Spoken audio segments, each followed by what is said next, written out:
Welcome to Kenton Teaches. Enjoy the video. You begin by choosing where you invest attention.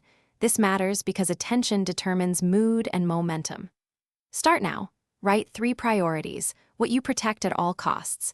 Then pick one recurring worry to remove from daily thought.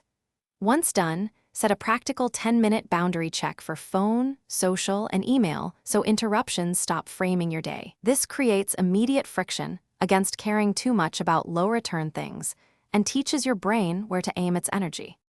Now you move into execution by learning to redirect emotion into action. Naming feelings neutralizes them and gives you control. Say the feeling out loud for 10 seconds, then choose one small value-aligned step you can take in 5 to 15 minutes.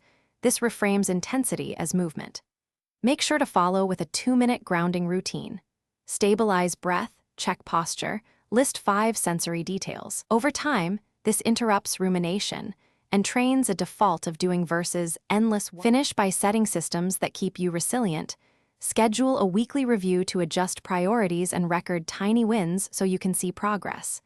If you slip back into overcaring, troubleshoot by having exposure to the biggest trigger, people, platforms, or topics, until emotional bandwidth recovers.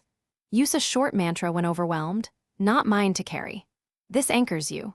Finally, make sure to celebrate even small detachment wins so the new habit strengthens over time. Thanks for watching. Please subscribe if this video was helpful.